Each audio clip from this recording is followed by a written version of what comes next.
Hey, good morning all. This is Patricia and I am traveling for history. As you can see, I have a couple of guests today. The person to my direct left is Jordan Mitchell, who is the co-director of operations and archivist.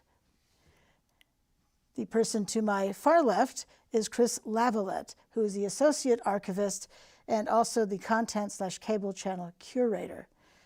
Welcome to the show. So glad to have you both on. Thank you for having us. Yeah, absolutely. So I'm going to define these two positions, the archivist and curator, before we start, so we're all on the same page. So this is from the National Archives. Quote, "Archivists are specially trained in preserving the original material and helping people obtain it. Archivists possess broad, deep knowledge about records and are involved in many, if not all, phases of the record's life cycle. Their extensive research and analysis skills help in serving records of the public, to the public, rather. And a curator, according to Oxford Languages, is, quote, a keeper or custodian of a museum or other collection. Short, sweet, and to the point with Oxford Languages. So how close are those definitions to what you do? I love those definitions. I think, especially for the, we both do the archive work, I think that definition is pretty spot on. It is our job, our role, to kind of shepherd the archives that we have here and, make them available to the public and also make sure that they're saved. So I think I like that definition. I didn't know that, I haven't read that before, but I liked that. How do you feel the curator position fits with what you do? Yeah, I'd say that's pretty good, especially at least with my current position with the channel and putting out what I do, especially with the rewind that I've been doing, the CCTV rewind, basically a themed collection that I'll play on the last Saturday of every month from our archives. It's, yeah, a really good definition, I think. Excellent, excellent. So now this all came about, what we're talking about today, because at the end of the April 2025 show, Jordan was pulling back the curtain, and all these DVDs back here have shows on them. And then she asked, have you seen our VHS storage rooms? No.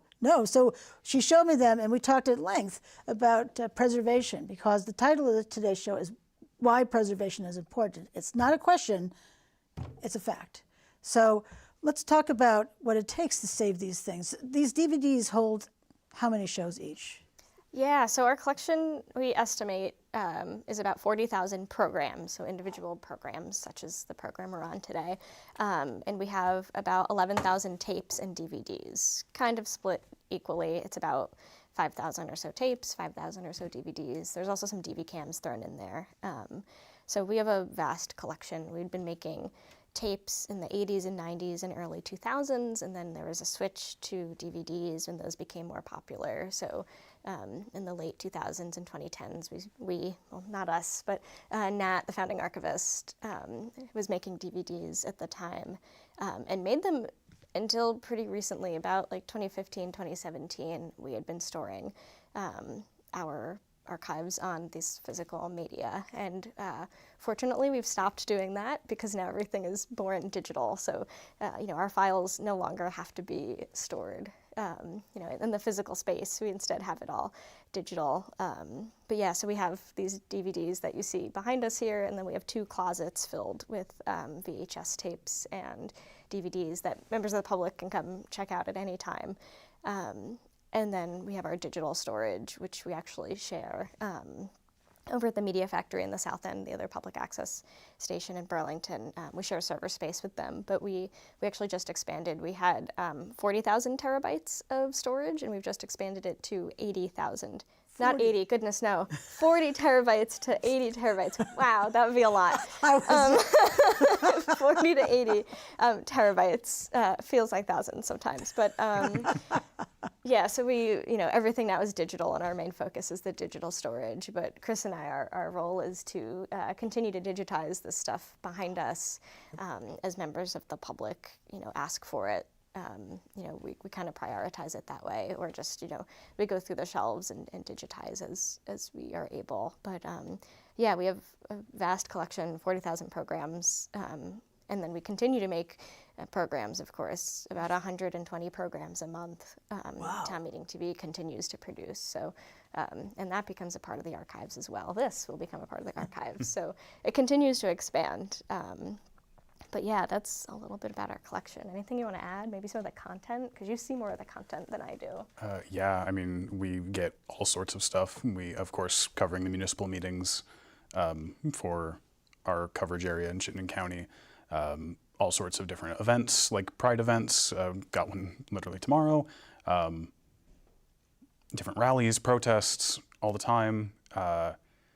We get a whole lot in. I want to take more time out of like my days to be able to sort through, actually get to watch some of the stuff, just because it's all very interesting. And I don't, with part of my role being quality control, I don't get to fully ingest it all as it comes in, but I do see everything that comes in and give it that one last pass through before it goes up onto the web. And so yeah, it is all very interesting, and I want to take a deeper dive. Yeah, I'd say. Yeah. It's about. And I think some of our older stuff, you know, of course, you'll find when he was mayor, Bernie Sanders, you know, former Mayor Peter Clavell, former senators and representatives, both at the state and federal level. And then also just like your neighbors are in the archive. There'll be times where I'll be watching a program, and I didn't grow up in Vermont, so I've only really been here the last 8 years or so, but I'll see a program from the 90s or 2000s and I'll go, oh, I recognize that person, either from seeing them somewhere on Church Street or having them here in the studio. So it's cool to see. It's not just like the big, you know, big figures in the archives. It's also like everyone. It's the Burlington and Chittenden County community. Like I've seen teachers that I used to have, because I have lived in Vermont my whole life. I've seen teachers that I've had in different towns in Vermont. Wow. Yeah. It's nice to be part of that. Mm-hmm. Yeah. That just everyday people. Yes. Are part of that. Wow. So, so these here, so for the audience, so this channel is celebrating which birthday now? June will be our 41st birthday, 41st anniversary for CCTV, which is the parent organization of Town Meeting TV, the cable channel. So 41 years. So it started in '84 then, if I did that math right. Yep. So the style of saving was on these things. These are VHS tapes, for anyone who remembers these, besides people my age. And on them, there are the names of the different shows on here. Oh my. I don't know the first one. Porker? I think Porker, yeah, Interview from 1988. Okay. So the next one is a VTI Just Cause Eviction Press. And then Diamondstone. Wow, Peter Diamondstone. Mm-hmm. Now, that's a name I haven't heard in ages. So all three of those are from 1988. So three shows saved on that one, and we have 8 on the table. Mm-hmm. So, and how many more of the VHS? Oh, 5,000. Yeah, about 5,000. And we're currently in the process of digitizing them, but we still estimate it's maybe a 5 to 8 year process. Some of it we can do ourselves in-house, but there are some tapes that maybe are damaged or need more special attention that's outside of Chris and I's expertise. So we were able to send them out to other companies to pay for them to digitize them. And so we've been doing that over the last couple of years as we find tapes that we can't use these, or we can't digitize these ourselves, so we send them out elsewhere. But I think like many other places, many other arts in the current sphere of the world, we're also being impacted by funding in a negative way. So we had a grant from the NEH, National Endowment for the Humanities, to digitize 100 tapes. And we're quite excited. We just received the files back, but our grant was terminated. So the work has been done, but due to the current political landscape, the funding isn't there to support this history, unfortunately. So we're doing the work that we, the best we can, but there's definitely challenges. And then also some of those bad tapes, there's not too many, fortunately. I wrote down, we have maybe like 88 tapes that we say are bad, meaning like we can't run them, don't touch them, which is only a small percentage. But we still have about 3,000 tapes left to digitize, so we're about halfway there, but there's still many years, because to digitize a tape, you have to put it into the VCR and run the tape in its full duration, and most of our tapes are 2 hours in duration. They usually have maybe 4 30-minute programs or 2 one-hour programs, or some other combination, but it takes time. We can maybe digitize 2 or 3 tapes in a day if we're here 5 days a week. Depends if we have working VCRs or not. They break, we try to fix them. But there's also a community effort to help us with this work. We have had people donating VCRs, for example, that we're not able to source. Maybe they find them in someone's basement and they still work. So we're very fortunate for that support from the community. But yeah, we're trying to do the work, but it's also difficult work. Very time consuming. Yeah, very time consuming. Mm-hmm. How much do you have up on the web?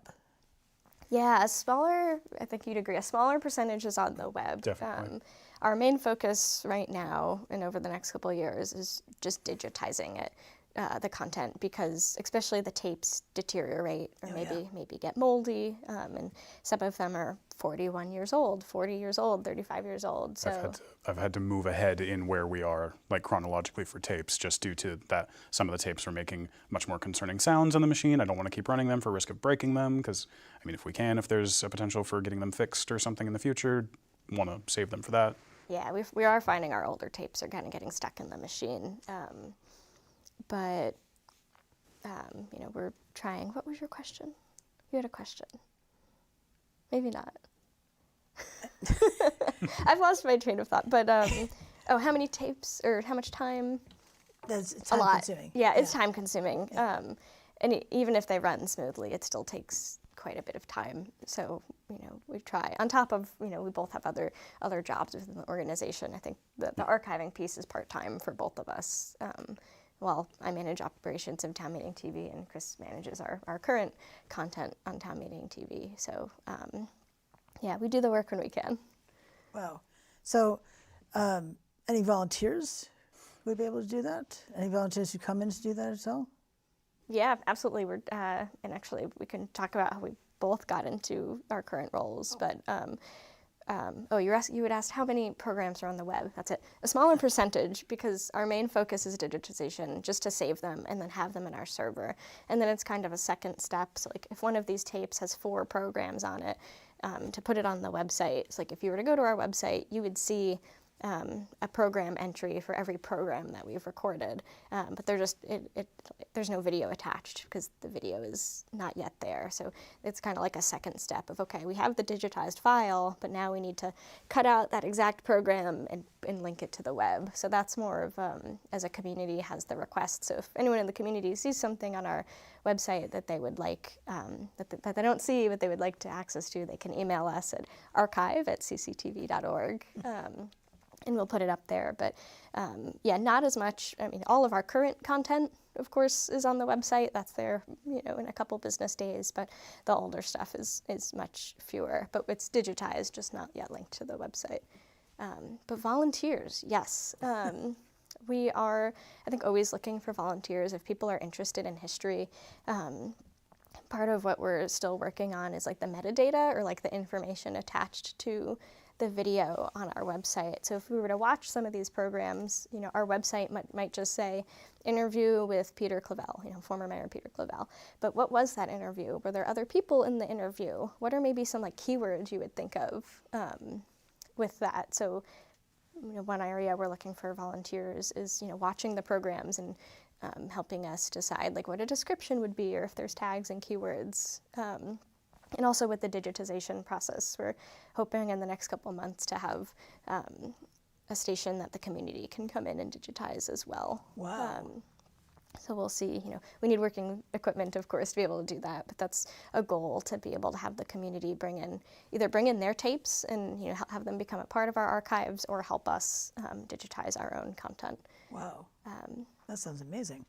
Yeah, and I think speaking of volunteers, it's in a way how both of us got sort of got involved. I went to UVM a couple years ago, and while I was at UVM, I volunteered here, not doing the archiving stuff really, but helping with like the live shows such as this. And then a couple years later, I graduated and was looking for a job, and the current archivist at CCTV had moved, and so it's hard to archive the content when you can't be in the same space. So there was an opening, and I kind of started just working with the archives, and I would do exactly that. I would put in a tape, and I would watch it, and I would see what was on it, and add information, what we call metadata, to it. And put it on the website. So that's kind of how I got started. At CCTV, was just volunteering, and then eventually doing just archives. And then now, of course, my job has expanded to also co-manage Town Meeting TV. But I think CCTV, we value the community members who are able to come and donate some of their time, especially to help preserve our archives here. Wow. Do you want to talk about how you got involved? Yeah, I had started in as an intern, going through a program, Pathways, because the person I was working with over there at the time actually had a connection over here. He had previously worked here, and so that got me in the door here doing some archiving stuff at the desk just right over there across the studio, and then I was here for 4 weeks-ish, I think, about, and then come December time, that ends, and then I get an email later on hey, if we have some hours in archiving available, would you be interested? That following January, I started in part-time just doing the archiving. I had been doing all of these DVDs right back here behind us, and then eventually I finally got through them all. So these all back here are digitized. Oh my God. Yeah. And then I moved on to tapes, or I started in with an archiving deck for tapes, and now that's all I'm doing at the moment in terms of the digitizing, beyond the occasional, if there's something on a DVD that we need here and there. And then after that, sometime, it was last year, July, the content manager prior to me had left. And so I was approached with an offer to take on the position. And so since then I've been doing the QC and the content managing, getting the channels all scheduled, getting the live shows like this one scheduled. That's a lot of hats to wear. Yeah. Both of you. Yes, a lot of us wear many hats. Wow. So is this the kind of work that you think that has future? So for people who are thinking about this kind of work, is there future work for the archivists here, for instance? Yeah, it definitely, I'd say as technology changes, the scope of the work changes, right? Nat Ayer, the founding archivist in the 80s and 90s, his archiving job was making these tapes in DVDs later on, but making these tapes and writing on the spine what was on it. And he actually has notebooks that we still have where he was handwriting what was on each program. So, in the 80s and 90s, in this organization, the position of archivist was making all this material, and now in the 2020s, it's taking that material and making it digital. So I think our job has the scope of our job has changed, and I could see in another hopefully 10, 20 years, these will all be done. Everything will be digitized. Everything will be on the web. And who knows what our job would look like? Maybe it's I don't know. Maybe we have. It's more, I imagine it would be more digital. If I had to guess, everything would be digital. We wouldn't, I hope we still keep these DVDs, but maybe it's just dusting them every now and then. Yeah, I think it's interesting how technology will, I think, impact it. But all of this being still so physical, analog material, it's kind of stuck in time, and it needs to be run through a VCR in order to work at the moment. Yeah, how do you think it'll change? If at all. Yeah, I'm not sure really. I think it'll honestly just evolve from however we continue to preserve this media, because who knows if how it's currently stored will be the way it is, and then that'll be you and I going through it all over again, moving it into some other medium. Right. Technology changes incredibly fast, so I'd be very interested to see how where we are 10, 15 years from now, but Yeah. hopefully all of this is done on the web and everything bad has been fixed. Yeah. Any issues with the DVDs? Occasionally. We have about 64 bad DVDs, and we use an application called Handbrake to rip the DVDs off, and for whatever reason you put the DVD in and Handbrake doesn't recognize it, so we're not sure what else to do. It's kind of like, we'll put them to the side and we'll come back to it. Maybe we have to find a different application, or maybe the settings are wrong, or maybe when the DVD was burned originally, there was a problem and it's corrupted and we can't fix it. We do actually have all of the DVDs Nat made second copies of that are under my desk and I think elsewhere in the office, but maybe we have to dig out the duplicate DVD and maybe that one will be okay. But so like 98% of the DVDs are digitized, just a couple hiccups along the way. Wow. I wouldn't have thought as much about a DVD having an issue, but that makes sense. I haven't recorded to a DVD in quite a long time. Mm-hmm. We still have people ask us for DVDs. Some people will do a program, do a show. We used to give out DVDs more regularly, and we've stopped that. But if people want their program on a DVD, we could give it to them. We're more likely to do it digitally, as we do with you. Right? I send you your video. But we do have DVDs if people still want it available. Wow. If they still have a DVD player. I don't, but I do, actually. Yeah. I like to watch movies and or TV shows, and it's nice to have a hard copy of them, not just digital. Right. Yeah. So is there what part of your job do you love most? Yeah, that's a good question. There's so much I have to think about it, to be clear. I understand. It's not that there's nothing, it's just formulating. I think for me it's like seeing the history through right, often we record, our kind of motto is gavel to gavel, recording things in full from start to end. That's not just for municipal meetings, recording it when it calls to order and stopping when it adjourns, but also for community events. We don't just go and get a 30-second, panning shot or a really short interview. We try to really capture the event for people who couldn't be there, even back in the day. And that's how, part of how CCTV started was our two founders, Lauren Glendavidian and Nat Ayer. Nat would just go to events and record them with a camera. And eventually he was asked to follow Bernie Sanders around with a camera, and it has since evolved from there. But I think for me it's seeing, the long form content in the archives that's just one of my favorite, or some of my favorite is more landscape, places type thing. There's one that's just traffic on, I think it's Pine Street, kind of looking south down Pine Street for 10 or 15 minutes, and it's just traffic as cars come by. And then also the waterfront, I've only known the waterfront to be the beautiful green grass park that it is now, but that didn't always used to be like that. It used to be very industrial, and I believe that was Mayor Bernie Sanders who helped make that more of a green space and less industrial. But we have helicopter footage of a helicopter circling around that area and recording all the industrial buildings and silos and tanks and stuff. So wow. I like seeing what the landscape used to look like. We also have in Williston, right? Williston is now very developed.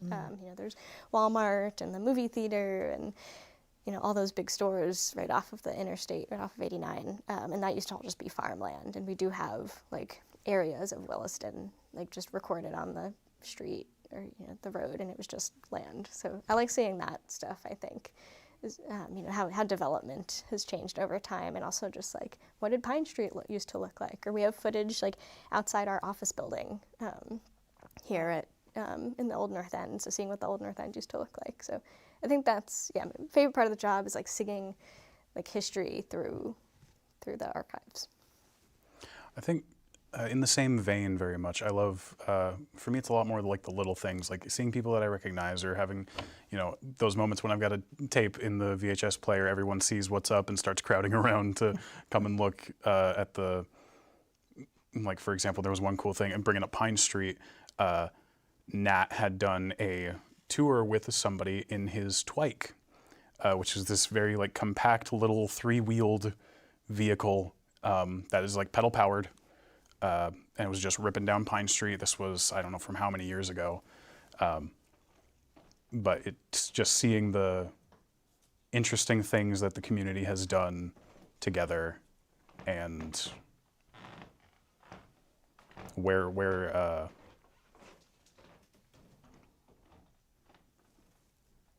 losing my train of thought. The community and the history of all of that. It's very nice to get a good look at all of it. What I like about when you were just talking about how not Pine Street, how the waterfront changed so much. So it's like my visual of that, because I remember when it was and Williston when it was farmland. So it's nice that those things have been captured, so that when I'm talking about those things, for instance, that people can go and actually look at archives for that. It's amazing stuff. And then like current day, we think of like part of my role is like what is interesting now that we should save that people might want to have in the future. For example, right, the Burlington High School Tech Center off of North Avenue that's being built. We've gone and we've saved footage of that building being built when it was at the ground, and now it's now there's a building there. Or like currently, we were talking about last night, it was the Essex Development Review Board, where they're currently reviewing an application to bring an Amazon warehouse to Essex. And if that project were to be proposed, or to be approved, it would be interesting. Like maybe we go and film, I'm not sure if it's farmland or just kind of empty land, but film that. I don't believe there's buildings on it, but film that land as it is now, and if the Amazon warehouse were to be built, then filming, kind of like the before and after. So like I think about like these big development projects that would be interesting to save. Wow, it sure would. Yeah. Yeah, I film a lot of that kind of stuff myself. So preserving the past. Right. Yeah. So in closing,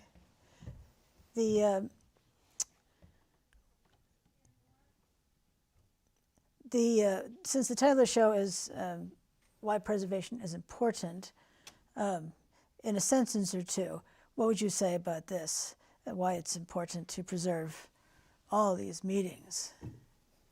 Yeah, that's a good question. I feel like the first thing that came to mind was like history repeats itself. So like I think saving it, especially with the municipal meetings, saving the government access part of what we do, so that people can see how that scope has changed over time, or sometimes how it reverts back. Right, a couple years ago, ranked choice voting came back to Burlington, and I didn't realize that was a thing years ago, and that there was ranked choice voting, and then there wasn't, and then there was, and so something like that changes. So I think saving it, just to see how history, either progresses or repeats, I think is important, and you never know what like cool gems you'll find in there. True. Yeah, exactly. And just for research potential for people, right here, this show,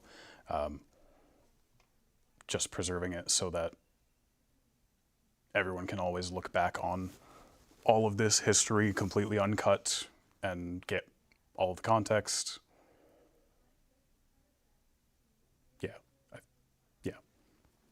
Excellent. If I could end with two things. We have two things coming up we want to share. Oh, yes. If that works.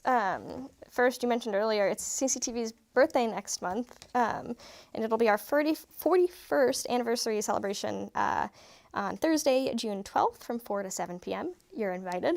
And it'll be at the Burlington Friends Meeting House, which is at the Bassett House, 173 North Prospect Street. I don't know if you'll be able to see that, but you'll get these fun postcards if you come to our studio. We'll be happy to give you one. But yeah, it's our anniversary. We're supporting, it's a big support for the archives as well next month. So come, meet Chris and I and learn more about the archives. And then, Chris, you want to talk about Rewind if you have your details? Yeah, so every month, like I said before, there's this themed sort of curation of different programs from the archives that I'll put up on the last Saturday of every month. And this month will be tomorrow, actually, the May 31st. We're in May. So it'll be the spring edition. We've got a good bunch of programs ranging from all the way back in 1985 to I think 2021 is the most recent one that I've got in there. So go see Governor Cunin throw the opening pitch at, what was it, Vermont Reds season opener. There was the Greenbelt Gardens from 2011. It's all very interesting, cool stuff, lots of outdoorsy stuff. Check it out, May 31st on our Burlington Telecom channel 317, and also live on our YouTube channel. We have the 317 live feed. So if you're not a Burlington resident, you can catch it on there. It'll be at 6 p.m. That sounds like fun. Yeah. Governor Cunin, my gosh, she was forever ago. Wow. Well, I'd like to thank Chris and Jordan for coming on the show today. Really appreciate that. This is fascinating information. It's fascinating. Preservation isn't just for buildings. It's for anything, truly. And as we come to the end of our show, this is Patricia, and I am traveling for history. And thanks for watching. And until I see you again, I hope you have a fabulous rest of your day. Bye now.